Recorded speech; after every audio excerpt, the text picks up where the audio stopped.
Har yili aprel oyining birinchi yakshanbasida geologlar o'zlarining an'anaviy kasb bayramini nishonlashadi. Shu munosabat bilan Toshkent viloyati Bo'stonliq tumanidagi G'azalkent shaharchasida joylashgan Chotqol sihatgohida sport salomatlik garovi shiori ostida O'zbek geologiya qidiruv aksiyadorlik jamiyati kubogi sport musobaqalari bo'lib o'tdi.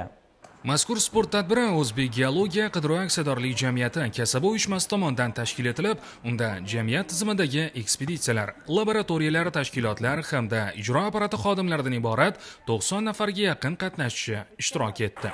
Musobaqaning asosiy maqsadi xodimlar o'rtasida sog'lom turmush tarzini targ'ib qilish, jismoniy faollikni oshirish, jamoada do'stlik va hamjihatlik muhitini mustahkamlash, shuningdek sportga bo'lgan qiziqishni yanada kuchaytirishdan iborat. Musobaqalar davomida ishtirokchilar mini futbol, shaxmat, badminton, stol tennisi kabi sport turlari bo'yicha o'zaro bellashdilar.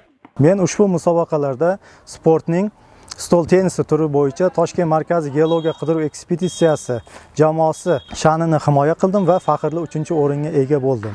Ushbu musobaqada qatnashish natijasida men yurtimizning boshqa hududlarida joylashgan geologiya sohasi xodimlari bilan tanishdim va o'zimga kerakli bo'lgan turli xil sport bo'yicha qolaversa, kasbim bo'yicha o'zimga kerakli bo'lgan malakalarga ega bo'ldim. 2 kun davom etgan qizg'in bahslar yakunida g'oliblar aniqlanib, sovrinli o'rin sohiblari hamda eng yaxshi o'yinchi va jamoalar maxsus mukofotlar bilan taqdirlandi.